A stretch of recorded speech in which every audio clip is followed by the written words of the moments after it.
se retrouve à la croisée des chemins, à la recherche de solutions idoines pour sortir de cette crise politique multidimensionnelle qui a trop duré et dont les conséquences sont néfastes sur la population, sur les biens, sur les infrastructures, tant publiques que privées. La vie fuit notre pays, tant la situation est grave. Les multiples démarches entamées jusqu'à récemment pour s'en sortir ont mis du temps à produire leurs effets. Les solutions proposées, les efforts et les sacrifices consentis par les parties prenantes se sont heurtés aux difficultés inhérentes à la vie publique. Cependant, après de longs mois de pourparlers, de débats, de dialogue avec le support de la communauté internationale, une solution a été dégagée avec les forces vives organisées de la nation sous l'égide de la communauté caribéenne CARICOM. Aujourd'hui est donc un jour important dans la vie de notre chère République. Ce jour, en effet, ouvre la perspective d'une solution dont l'objectif fondamental, faut-il le rappeler, est d'adresser la crise multidimensionnelle que connaît le pays en vue d'arriver à un dénouement définitif. C'est un soulagement pour le pays qui pourra ainsi continuer d'espérer et de croire aux changements possibles auxquels toutes les couches de la population appellent de leurs vœux. La mise en place du Conseil présidentiel de transition rentre dans le cadre de cette solution hautement politique, convenue et concertée. C'est une solution haïtienne voulue par des Haïtiens à travers des partis politiques et des organisations de la société civile avec en soutien la communauté internationale. Elle offre la perspective de réunir les forces vives de la nation et de les rassembler autour d'un accord inclusif pour le grand sauvetage national. C'est pourquoi il y a nécessité et même urgence pour la nation d'expérimenter cette solution avec les parties prenantes tout en étant conscient de la lourde responsabilité qui incombe aux membres du Conseil présidentiel de transition. C'est à cette tâche, Madame, Messieurs les membres du Conseil présidentiel, que vous êtes appelés, celle de conduire le pays à la paix, au relèvement économique et social, à l'union sacrée, à la participation de toutes et de tous afin de relever le défi du développement et du bien-être du pays. Mesdames, Messieurs, l'heure est grave. La situation interpelle toutes les citoyennes et tous les citoyens d'Haïti en quelque lieu qu'ils ou elles se trouvent. La situation appelle au dépassement de soi et au changement de paradigme. L'intérêt général devra ainsi être au centre de toutes les préoccupations et des décisions publiques. J'invite pour ma part tous les compatriotes à œuvrer dans le sens du renforcement et de la consolidation des acquis en vue de contribuer au relèvement de notre cher Haïti. Madame et Messieurs les membres du Conseil de transition, la cérémonie de ce matin vous confère officiellement les rênes du destin de la nation et de son peuple. La besogne à abattre est de taille, tant les défis sont nombreux et immenses. Comme tout pays en développement, nos ressources demeurent limitées.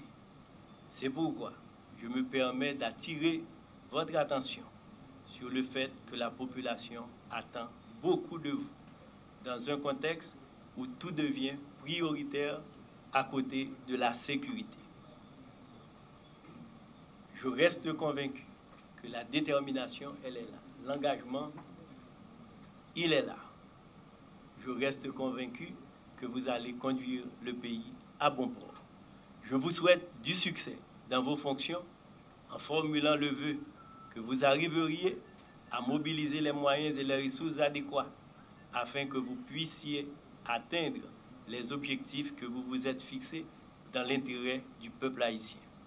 Je ne voudrais pas terminer sans vous assurer de la disponibilité des membres du gouvernement démissionnaire qui, en tant qu'hommes et femmes d'État responsables, ont pris l'engagement de collaborer avec le Conseil présidentiel sur les dossiers que le Conseil jugera urgents, susceptibles d'atténuer les souffrances de la population. Le 7 juillet 2021 restera à jamais gravé dans les annales de notre histoire. Non pas pour une histoire glorieuse, mais pour un événement tragique qui a secoué notre nation jusqu'à ses fondements les plus profonds. L'odieux assassinat de son Excellence M. Jovenel Moïse, président de la République d'Haïti. Peu importe nos affiliations politiques individuelles, ce régicide a non seulement coûté la vie à notre chef d'État, mais il a également marqué un tournant pour le pire dans la crise socio-économique et politique et a affligé notre pays depuis si longtemps, à genoux. L'extrême violence qui a suivi ce acte barbare a plongé notre nation dans le deuil et la douleur. Ces violences ont eu un impact dévastateur sur l'économie déjà en chute libre, la vie sociale par des viols collectifs persistants sur les femmes et les filles, la paupérisation des couches moyennes, la vague de déplacement de population fuyant les zones dangereuses ainsi que le pays. Pour l'année 2024, 3 millions d'enfants en Haïti nécessiteront une assistance humanitaire en raison de la montée de la violence et de l'effondrement des services de base.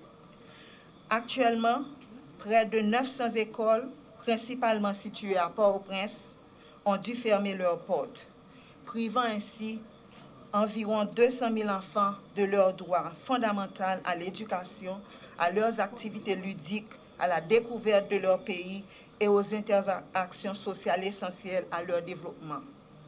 En outre, de nombreux enfants sont profondément traumatisés par les violences qu'ils ont subies ou auxquelles ils ont été témoins. Depuis le triste événement du 7 juillet 2021, notre nation a semblé dans une amie de désespoir et de désolation.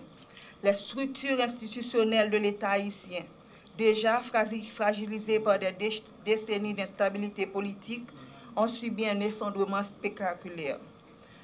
Non seulement la qualité, mais l'existence même des services publics offerts à notre population a été compromise.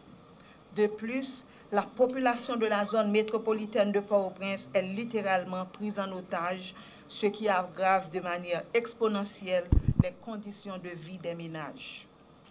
Nous assistons ainsi à l'effondrement total de nos institutions et à l'échec cuisant d'un gouvernement qui a totalement abandonné sa responsabilité de protéger sa population contre les violences criminelles, d'offrir des services publics à sa population et de piloter l'économie.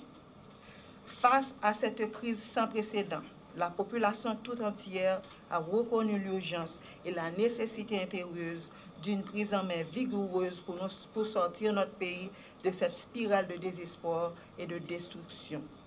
C'est dans ce contexte que des partis politiques, des organisations de la société civile, du secteur privé des affaires et de la diaspora haïtienne se sont entendus le 3 avril sur un accord politique historique pour conduire le pays sur la voie de la sécurité, de la stabilité et du redressement économique.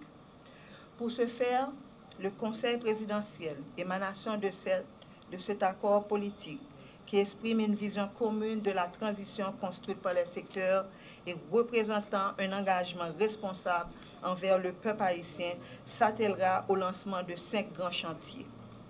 Le rétablissement de la sécurité publique, l'organisation de la conférence nationale et de la réforme constitutionnelle, la réalisation des élections générales démocratiques, crédibles et participatives, la restauration de la justice, de l'état de droit et des droits fondamentaux des citoyens et citoyennes, le redressement institutionnel et économique, Dans ce contexte d'insécurité généralisée qui défie les autorités de l'État, les forces de l'ordre du pays sont remerciées pour leur courage et leur dévouement.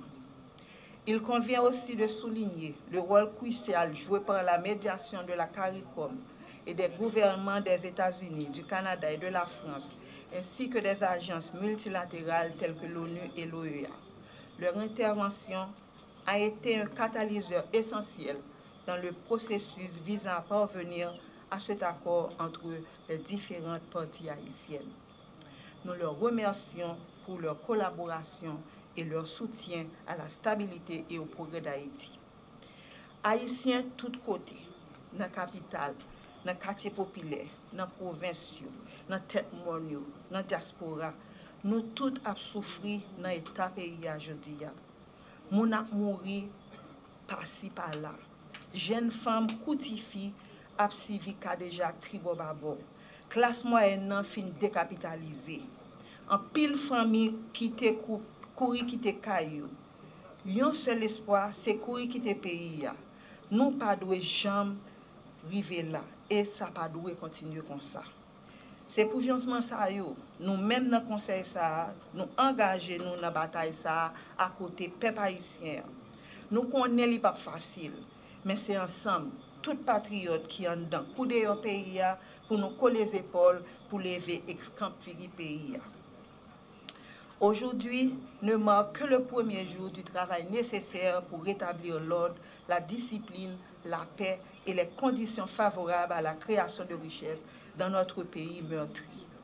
C'est le début d'une quête collective visant à remettre notre nation sur la voie constitutionnelle et pour espérer offrir une meilleure vie à toutes les filles et tous les fils d'Haïti.